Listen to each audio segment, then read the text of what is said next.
Xasana la ñuy àndal saa su ne ci buumu jokkoo bi ngir rek mu daal di ñu indi li internet yi wax Xasana. waaw internet yi tey lu ñu yeewoo. waaw maam gars yi yeewoo nañ lu bëri waaye li ci ëpp solo fi mu toll nii ñu mën gën koo jàpp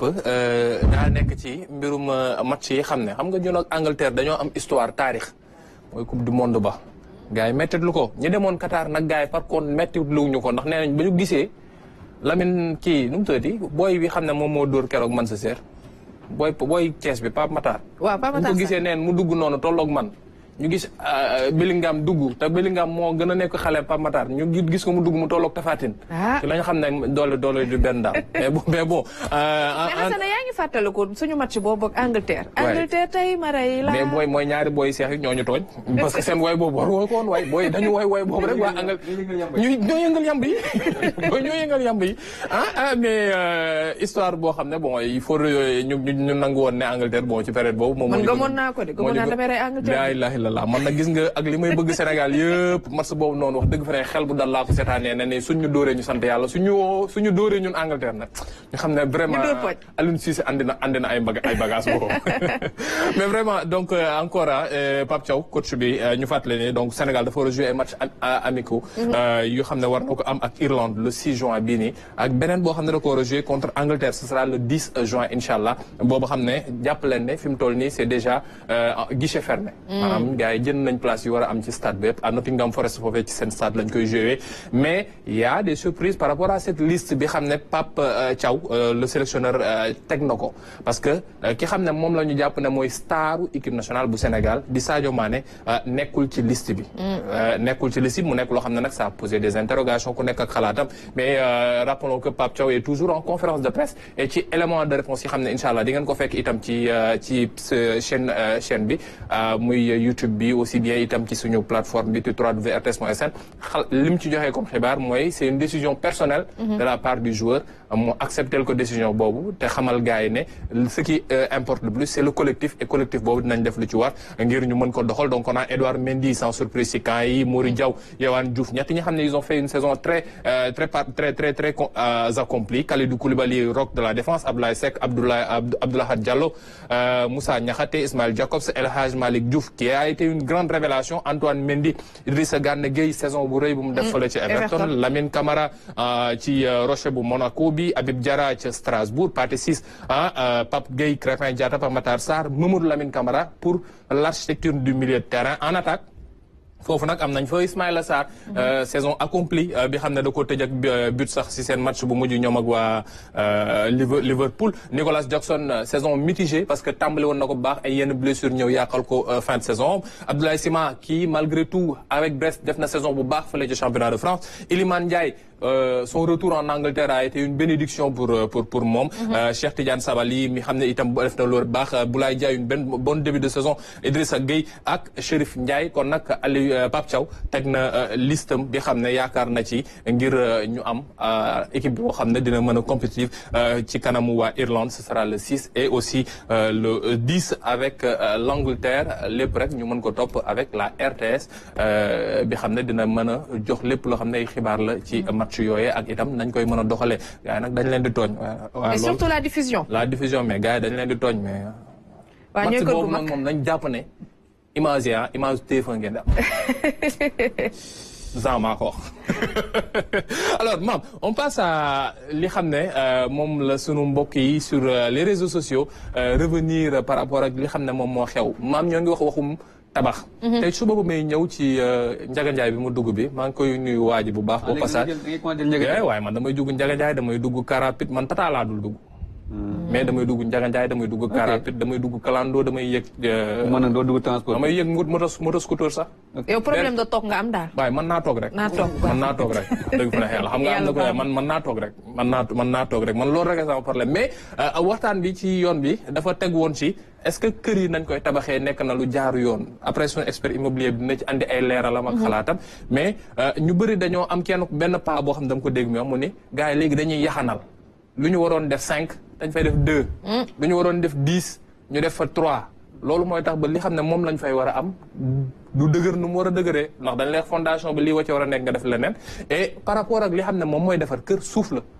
te suuf googee moom la Fatim Soumaré andi laaj nee na est-ce que vous saviez que c'est difficile de trouver du sable pour construire dans ce pays parce que fi mu toll nii nee na prix bi dafa mel ne ñenn ñi xamuñu ko mais ça a quitté de 100 francs dem ci 500 francs fi mu toll nii ci ñi xam ne ñooy tabax ñu amagul pàq nañu muñugum en attendant mais il faut savoir que prix bi yokku na vraiment et c'est la raison pour laquelle sorge na ko le camion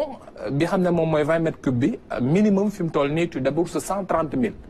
130 000 francs moom mu gën ko leeral na ko ni moom sable à Dakar fi mu toll nii gars yi dañ lay laaj 150 000 pour le camion voire même 200 000. 60 000 la jógee dem ci 135 000. 130 000 ñenn ñi moom mu gën koo teg na ko ci maintenant dem na ba 150 000 200 000. loolu nag mu nekk loo xam ne am na ay explication yoo xam ne ñenn ñi jëm nañ ko ci andi pour wax lan moo ko ci waral le prix du 20 mètres cubes a doublé depuis début mi-avril. On a parlé de ce sujet fini ci plateau bi et c'est tellement difficile d'en trouver même pour somme bi xam ne moom lañ lay laaj pour nga gis ku nangu ne dinaa la defar affaire bi c'est vraiment très difficile moo tax fi mu toll nii kii moom lu mu joxe tamit raison la parce que bon ñun ñu dëkk ci wetu pequb géej gi dañuy gis borom charrette yi dem ak dikk bi yeb bi léegi ñemeetuñ policiers yeeg gendarme yi de ñëwul wàq naan Nimzaat boo ko defee de ñëwul wàq naan Nimzaat guddi déet waay ñëwul wàq naan Nimzaat guddi ba ñu ngi kii foofu ba tey ñëwal wax naan Nimzaat guddi waaw macha allah maa ngi leen di nuyu samay gars lañ nag de balaa ñu yaakaar leneen la xiir bi laay bañ xiiruma faal mais non mais SFN moom lu mu andi mooy je comprends mieux le va-et-vient incessant des charretiers dans ma zone les dégâts sont considérables pour notre environnement parce que suñu tibbee suuf si après tamit fi xam ne daawul woon inondé d'habitude soo demee bërëb yooyu ngay gis suuf si moom mooy tax ñu bëri fa ndox ma di fa wàcce carrières yi ñoo tëj futur bon je vais pas connaître nee na ko carrière yi ñoo tëj temps yi mais léegi mu amaat nag temps yi dafa manqué woon béton moo gën a yomb sax fi mu toll nii nee na pour nga am ko moo gën a yomb nga am suuf Aaron Bushnell ne ko j'ai un ami exploitant qui m'a fait savoir qu'il est au chômage depuis 6 mois depuis 6 mois nee na amul liggéey car l'État n'a pas renouvelé leur permis yi xam ne war nañ ci def donc possible réduction de l'offre comparé à la demande loolu marketing la su fekkee offre bi daa ëpp demande bi rek quelquefois mën naa wàcc su fekkee na nag demande bi daa ëpp offre bi affaire bi day mën a yéeg et Mame As pour compléter dit que en cause la suspension brutale des activités d'exploitation de plusieurs carrières de sable des régions de Dakar et Thiès notamment Bambilor et Kayar looloo tax gars yi dañuy dem ba Tivaouane pour mën a wuti ji la li xam ne moom mooy suuf si donc moom moo andi li xam ne moom mooy coow bi par rapport ak mbir moomee xam ne mooy mbirum suuf si am ñu andi woon maam am na beneen mbir moo xam ne dama ko bëgg baaxee si avec la complicité de l'équipe qui se trouve de l'autre côté su lii nii maam xamee nga fi waaw autoroute bi ñu bàyyi kii si c'est bon de l'autre côté ñu seetaan li jege na sama kër de lii muy yomb de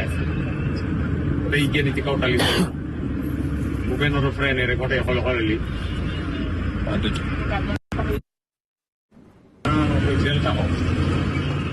voilà maam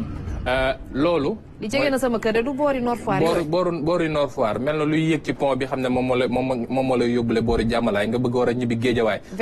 VDN 3 bi yoonu kii mais maam le drame c'est que y a de cela 2 mois ou bien 1 mois vers mars le député Guy Marius Sagna dafa bindoon le ministre du transport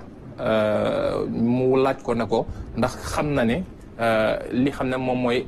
ab genre stationnement garage boo xam ne garage clandestin bi ñu def ci buntu pont ba te pont bi xam ne ñi xam ne dañ fay romb yenn saa yi ab vitesse la ñuy dawee ñenn ñuy war a jàdd jël bretelle bi pour dem yoru parcelle beeg 26 ak yu ñu mel ñi xam ne ñoo war a yéeg mais gars yi dañ fay rang buntu pont ba yéeg ci digg pont ba ndax lan parce que dañuy wax ne non ay clients mën nañ faa ñëw taxaw ñu jël leen ñu dem et c'est tellement dangereux que à tout moment su fekkee oto bi xam ne moo ngi ñëw xoolal nu muy génnee mën naa ñëw mbëkkanteeg beneen oto musiba mën naa am sax mu dem yéeg ci ki beneen mbëkk beneen nit ñaanuñu ko yàlla mais c'est des choses yoo xam ne maam war nañ koo gën a bàyyi xel bëgg xaalis bëgg client bëgg daan sa doole warul tax ngay tay la bakkanu doomu aadama warul tax itam ngay tay la sa bakkan yow mi xam ne da ngaa bëgg ñibbi donc man loolu moom j'interpelle encore le ministère du transport parce que ay jamono bañ leen interpeller ci saasa gisoon nañ ay takk der yu doon taxaw foofu mais defuñu fa weer ñu demaat mais nañ ko xool comment est-ce qu'il faut faire pour que ñu moytu ko aussi bien zone boobu kër wetu rond-point cité kër góor gi mi xam ne léegi arrêt la de arrêt lañ ko def garage lañ ko mujj def donc nañu jël li xam ne moom mooy matuwaay yi balaa ñuy wax ne non xamoon nañ ko musiba am na fi waaye ñun yaakaaroon nañ ne du fi yegg. Donc ça c'était juste un appel boo xam ne on voulait le lancer auprès des autorités pour ñu gën cee bàyyi xel par rapport ak en bref bi maam en bref bi loolu laa andi woon xam naa am naa cax bi yoo xam ne moom démb joxoon naa ko. Thierno toogoon fii tere daan mais Thierno xam nga nitu démb la. waaw dafa yàgg de. Thierno nitu démb la ñoom waa kii yooyu noonu seen équipe ba nu mu tudd sax. ñoom waa RSI. waa non waa nawet seen équipe nawetaan bi. Petit Pom. waa Mbooti Pom xam nga ay màgget lañu. ay màgget lañu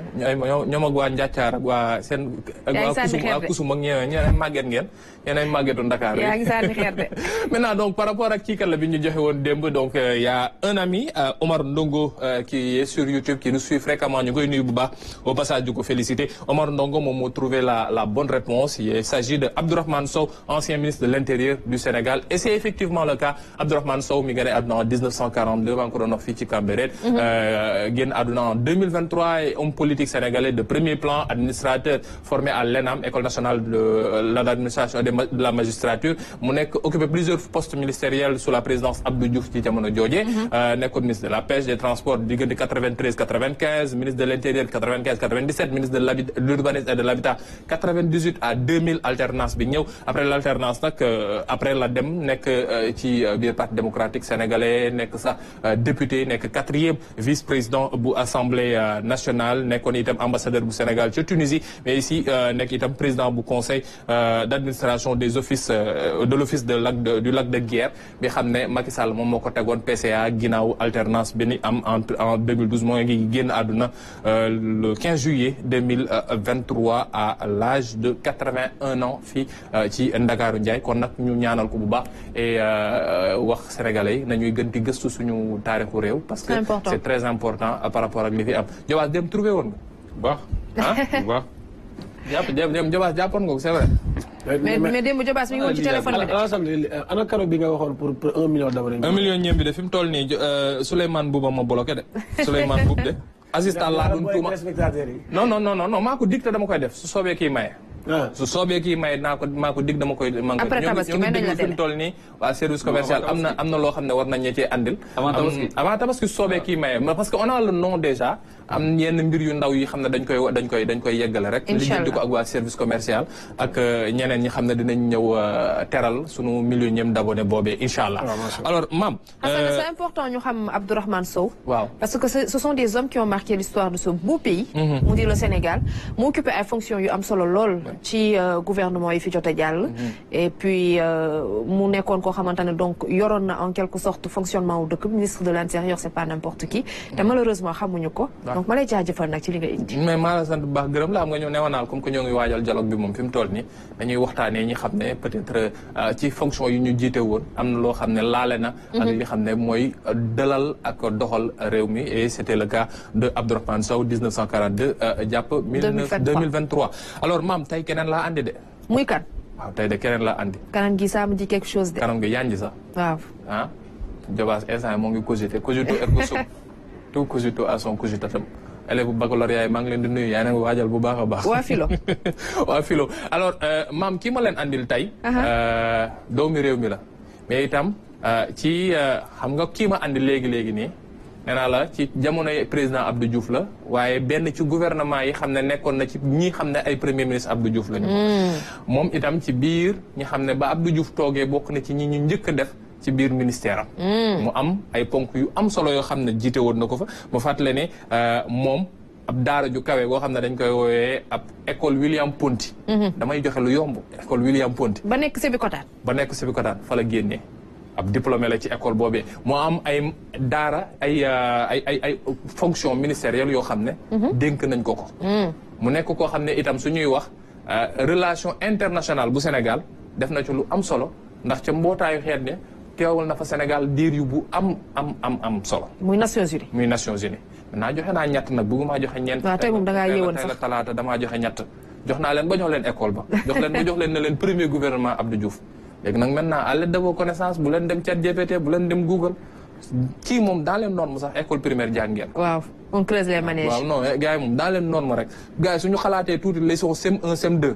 nañ ko trouvé. jeex na tàkk joxe naa Sénégal yàgg naa am taarix bu mag. kon nag mbokk yi bàyyi nañ leen ak laaj bi nga xamante ne moom la Hassana samp xanaa rek moo wëlbatiku ci ki nga xamante ne moo di Lamine Niass Lamine gis nañu automobiliste yi pont yi nga xamante ne booy jàng sax code de la route dañ lay wax dëgg neex yàlla pont nit du fa dox nit amu fa place dañuy baare kanamu yaramu nit yi ci buntu pont yi waaye nag ñu dem ba def ko garage nit ñi di fa jéggi di dox di dem di jëli oto defe naa loolu moom am nga ci cër. waaw maam loolu man tamit foofu parce que su ma juumul pont bi nekk côté Stade Léopold la. côté boobu la n'est-ce pas. waaw 26 bi jëm Nord Foire wetu armère yi. très très bien foofu mais danaan am sécurité dama daan gis gendarmerie dafa daan taxawale mais bu léegi dafa mel ni nekkatuñu fa. ak police yi daan ne sax ci suufu pont bi. surtout loolu. mais da ngay gis des fois même ba ci passerelle yi. nit ñi war a ngay gis passerelle nekk nii Sénégalais yi da leen di jaral ñuy dàqante ak oto yi ci kaw tali bi pour mën a jéggi. alors que passerelle baa ngi taxaw nii. loolu yëpp ci éducation la pour man ci ñun. mun nañu fexe ba yaraat suñu bopp xoolaat suñu comportement am réew nag bii dox da ngay dox ànd ak moom mais mënuñu d'accord ci pont bi nga xamante ni ñu ngi la ko fa tegal foofu yéen ngeen nekk fa ñukk en plus tamit nag garage yi Sénégal fu nekk mooy am garage man xam da ngay xëy rek teg sa benn garage teg sa ñaari oto ñetti oto alors que yow nekkoo sax ci ay normes mais bu ñëwee jàppal police yi jàppal wala gendarmerie jàppal nga naan ñii dañoo bëgg a jaaxal suñu liggéey wala dañoo bëgg a xañ suñu teraanga alors que demeewul noonu kon daal nañu gën a xoolaat bu baax a baax li nga xamante ni ñu ngi koy def te en plus tamit ñu jël si ay décisions yu sévères. bu ko defee ku ci nekk nga xamante ni ay daan tegu sa kaw boo lëggee balaa nga koy defati di nga xam li ngay def bu baax. c'est important dinañ taxawaat Jobaas ci wàllum cherté li nga xamante ne moo di suuf si ak wàllum tabax bi ndax xam nga ne suñu gan mu di Pape Samba Dièye dina fi teew ci kanam tuuti waaye gis nañ tamit liste joueurs yi nga xamante ne ñoo fas yéene jongante échéance yi nga xamante ne Sénégal da ciy dem gisuñu Sadio Mané sachant que Sadio Mané footballul tamit contre Angleterre ci coupe du monde bi. effectivement xaw ma ndax Angleterre lay daw wala Angleterre moo koy daw mais en tout cas moom bon comme li coach si wax rek décision personnelle am la aussi tamit bon am na loo xamante ni moom en tant que coach man en tant que manager am na loo xamante ni moom tamit góolam la peut-être am na loo xamante ni peut-être seen ay échanges ñoom seq nañ ko wax nañ ko mais comme lu mu ci wax rek loolu décision personnelle la le reste tamit peut-être dina ci gën am yeneen explication au fur et à temps. incha allah alors mbokk yi noonu la ñuy def daal di rek des ak Job